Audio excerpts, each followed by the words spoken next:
Hello everyone and welcome back to Chris Aquatics. Now in today's video I'm going to be doing a bit of an in-depth sort of guide into keeping shrimp, and especially more into the Neocaridina side as opposed to Caridina. I do keep both, but I'm going to be going more into Neocaridina in this video.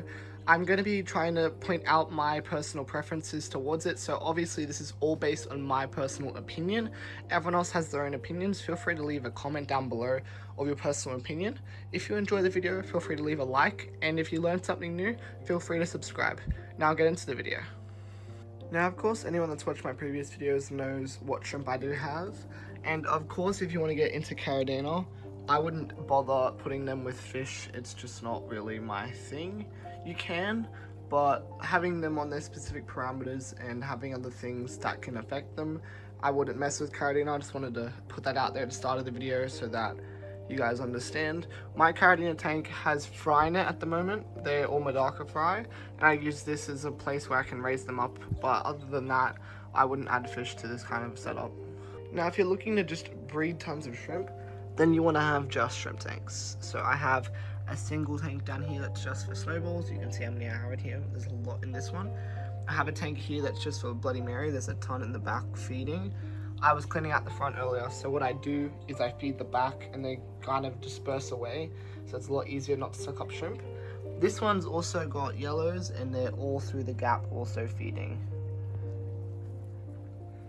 Now, if we're taking a look at this rack part and this specific shelf, I like these two tanks for shrimp, as of which I don't have many in here. I think I've like 3 or 4 red cherry culls in there at the moment, as I'm planning to do another cull soon and I'm going to add them to this tank.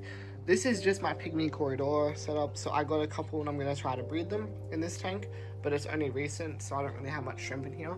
This tank's a lot more established and I have a setup video for this on my channel, but after doing so I ended up adding shrimp to this, so you can sort of see them scattered around.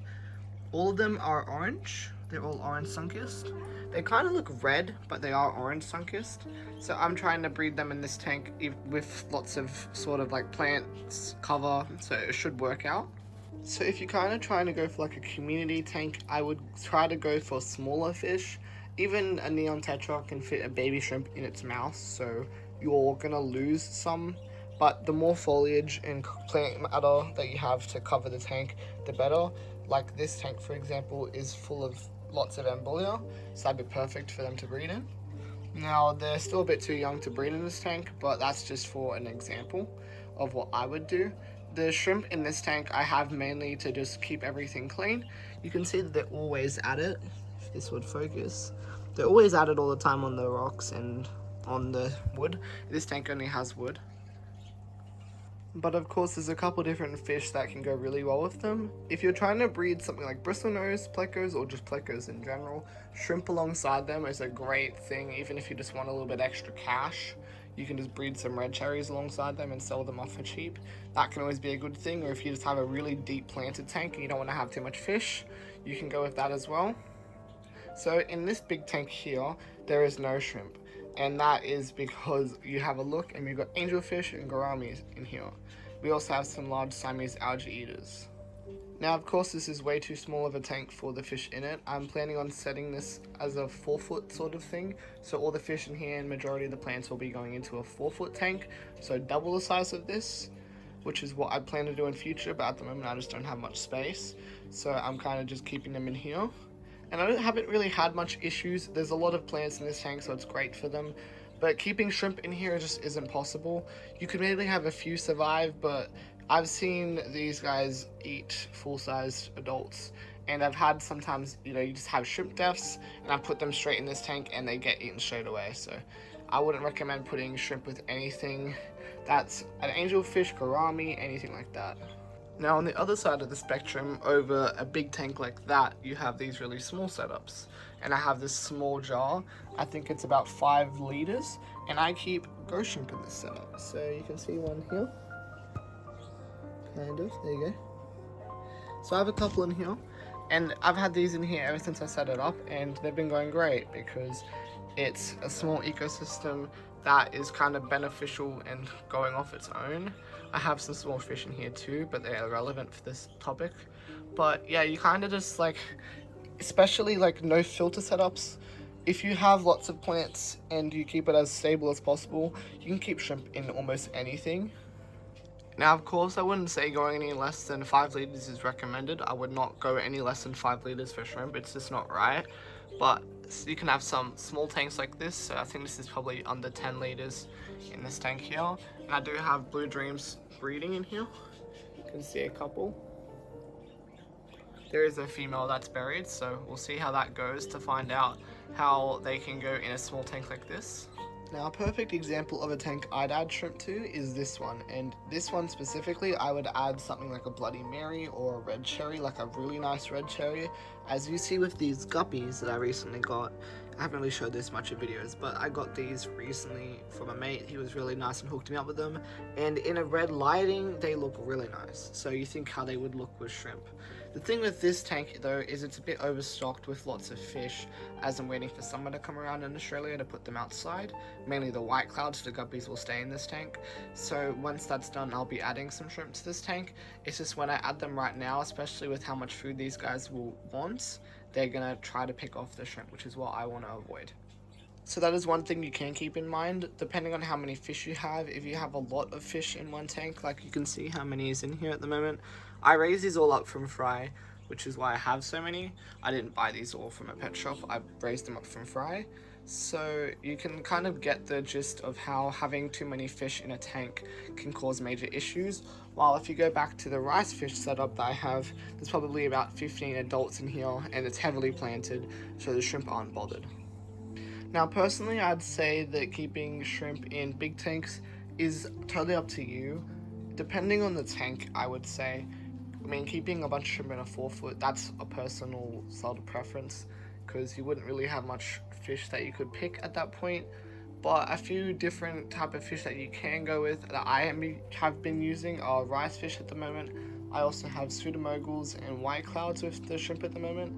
You can possibly get away with a few other things, chili rasboras or dwarf rasboras, stuff like that can work too. Or of course you can go with fish like corridors or plecos. They work really well with shrimp. It just depends on the type of tank you want to set up and how stable you can keep your water parameters, as shrimp don't like fluctuation and you don't want to end up killing them, but you also want to be able to breed them, because shrimp are more, I'd say they're more rewarding if you're able to breed them in your tank. So a tank like this, when you never see them, wouldn't be my kind of vibe or go-to, I would say. But a tank like this, where they might slowly breed, would be a lot more better. Now, of course, as always, I'm always interested in hearing your guys' thoughts and opinions on this. And I always like to read how you guys have had them in the past and how it's going for you at the moment. For me, I like to breed shrimp in communal tanks like this.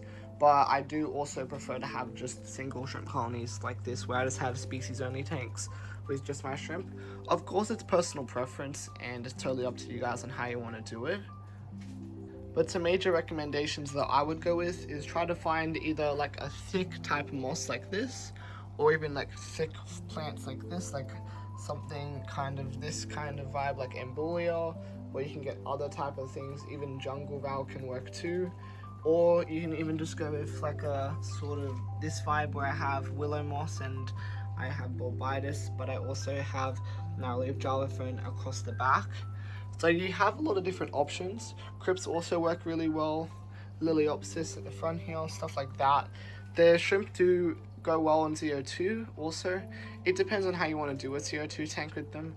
I've had trouble in the past with Caridina and CO2, so I wouldn't recommend those, but Neos can definitely be okay with it. But personally, I think that the best thing for shrimp is being able to go in a tank like this and show off their true color, but also when they can be in no filter setups, because having a small ecosystem just run off a light, this is connected to my computer, it works really great. It doesn't use a lot of electricity and you have your small little ecosystem that you can look at.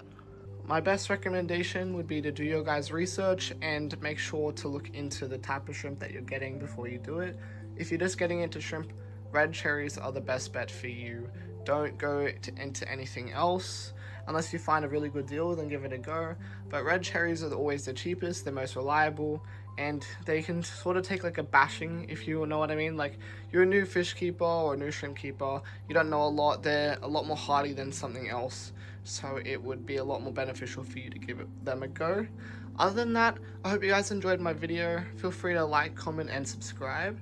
As always, I appreciate the support that you guys have been giving me. It's been really humbling to read all those comments, and I'll catch you guys later. Bye bye, everyone.